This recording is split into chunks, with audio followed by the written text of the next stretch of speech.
ஏம்மா சந்தைக்கு போயிட்டு வந்தாச்சா? போன வாரம் போகவே இல்லை. போன வாரம் போகவே இல்லை.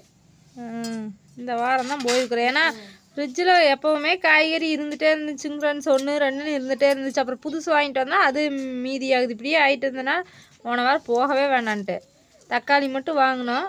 இருக்கிற காயை செஞ்சுட்டு அப்புறம் பருப்பு செஞ்சோம். இந்த வாரம் ஒன்றுமே இல்லை, காய்கறிங்கிற பேச்சுக்கே இடமில்லை நேற்றுலேருந்து. அதனால் இன்றைக்கி என்னென்ன வாங்கினேன்? தக்காளி 2 கிலோ 1 கிலோ 40 ரூபாய் ஏறிச்சு. ஸ்கூலுக்கு வாங்கிட்டு போன திங்கக்கிழமை மணிக்கு 30 ரூபா. இன்னைக்கு அதுக்குள்ள 10 ரூபாய் ஏறியாச்சு. 40 ரூபா. நான் இன்னைக்கு தான் தக்காளி சாப்பாடு வேறு செஞ்சேன். 40 ரூபா. அப்புறம் பீன்ஸ் கேரட் 30 ரூபா ஸ்கூலுக்குமே வீட்டுக்குமே. அப்புறம் பச்சை மிளகாய் 20 ரூபா. அப்புறம் எல்லாமே 20 ரூபாய்க்கு தானே போல. பச்சை மிளகாய் 10 ரூபாய்க்கு தரமாட்டாங்க. அப்புறம் 20 ரூபாய் ஆச்சா. அப்புறம் முள்ளங்கி இது சாம்பாருக்கு போடுறதுக்காக இந்த முள்ளங்கி போட்டு செஞ்சா நல்லா இருக்கும்ல. சூப்பரா இருக்கு. நான் நம்பரையிலே சொல்லலான்னு வாய் வந்துச்சு. அந்த வண்டி எடுத்துட்டு வெளியே போனேன்ல. சரி முள்ளங்கி சொல்லாமா சாம்பார் வைக்கிறதுக்கு ரொம்ப நாள் ஆச்சுன்னு சொல்லலான்னு நினைச்சேன். முருங்கைக்காயும் இல்லையில நினைச்சேன். கத்திரிக்காய் வேணா 1 2 செடியில் இருக்குது நினைச்சிட்டு சரி போ அப்படின்ட்டு விட்டுட்டு நீயும் வாங்கிட்டு வந்துட்டு கரெக்டா 10 ரூபாய்க்கு கொடுத்தாங்க. இப்ப சீக்கிரம் செஞ்சு போடணும் ஜமீலின்னு அது செஞ்சிரும் நாம. அப்புறம் முட்டைக்கோஸ் வந்து சுகாஸ் குடிக்கிறதுக்காக 20 ரூபா 2 முட்டைக்கோசும். பச்சை தோகை வருதுல 2 முட்டைக்கோசுமே. அப்புறம் கொத்தமல்லி கீரை 10 ரூபா ஒரு குடி.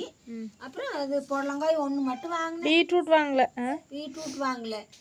அது பீட்ரூட் எல்லாம் இப்போ நான் சாப்பிட்டுக்கிற கொஞ்சம் கொஞ்சம் பிடிக்குது அப்படின்னு சொல்லி சுகாசு சொல்லிச்சு. அப்புறம் 2 3 காய் வாங்கியிருக்கிறோம்ல வாடிருமில்ல. சரி பீட்ரூட் இந்த புடலங்காய் ஒரு நாளைக்கு, சாம்பார் ஒரு நாளைக்கு, முட்டைக்கோஸ் ஒரு நாளைக்கு, கேரட் பீன்ஸ். அதனால அப்புறம் கொத்தமல்லி கூட சட்னி அரைச்சிக்கலாம். முட்டை என்ன பண்றோம். அதனால சரி அளவா வாங்கிக்கலாம். அப்புறம் அது ஒரே மூட்டை இங்க இருக்குதுங்க. அப்புறம் அது பழுத்துட்டே கிடக்கு. ஃப்ரிட்ஜுக்குள்ள வச்சுட்டு அது இடம் இல்லாத கிடக்கு. ஸ்நாக்ஸே இருக்குது. நீ எதுக்குமா வாங்கிட்டு வந்த? பொரி எங்க போய் ஸ்நாக்ஸ் இருக்குது? முறுக்கு மிச்சரே கிடக்குது. அது கடந்துட்டு போச்சு. அப்புறம் எனக்கு பொரி வேணும்ல. இது வாங்கிட்டு வந்து என்னங்க நண்பர்களே பண்றது. பச்சை மிச்சரையும் காணாத போயிருதுங்க. வெறும் பொரி மட்டும் வச்சுக்கிறாங்க. மொத்தமா எத்தனை செலவு இந்த வாரமா?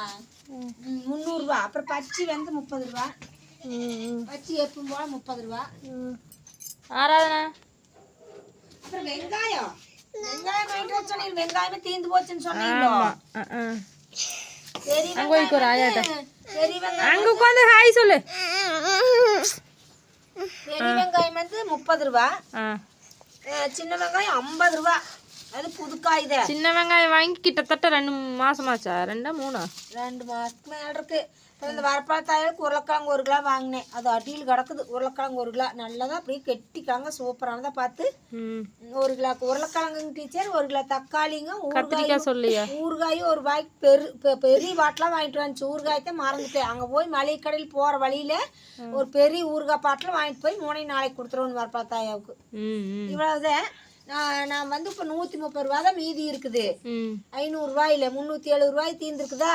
அப்புறம் இந்த ஆயாவுக்கு வாங்கியிருக்கிற பொருள் எல்லாம் அது ஒரு 70 80 ரூபாய்க்கு பக்கமா வருது. காட்டக்கூடாது. ஆதார் கார்டு எடுத்து 70 80 ரூபாய்க்கு பக்கமா வருதுல்ல. அப்ப நம்மளுக்கு வந்து 130 ரூபா தான் மிச்சம் இருக்குது. 370 ரூபாயில 300 ரூபாயாட்டு நம்மளுக்கு செலவு. ஆதார் கார்டு காட்டுறதுக்கு நின்றுச்சா? அதெல்லாம் நம்பர் யாருக்கு காட்டக்கூடாது அப்படின்னாட்டி ஒழிச்சு என்னுடைய ஆதார் கார்டு நம்பரை நான் யாருக்கும் காட்ட மாட்டேன். நம்பர் ஆதார் கார்டு நம்பர்லாம் யாருக்கும் சொல்லக்கூடாது. என்னுடைய இருக்குது. பயங்கரமான நம்பர். நேற்று 30 ரூபாய்க்கு தக்காளி இன்னைக்கு திடீர்னு 40 ரூபாய்க்கு. அது என்ன காரணம் தெரியலைங்க. உங்க ஊர்ல எப்படின்னு சொல்லுங்க. நிலவரம் என்னன்னு சொல்லிட்டு கமெண்ட்ல சொல்லிடுங்க. ஆமாங்க. ஓகேங்க ஃப்ரெண்ட்ஸ், நாங்கள் டீ வச்சு குடிக்க போகிறோம். அடுத்த ஒரு வீடியோவில் பார்க்கலாம். வணக்கம் நண்பர்களே.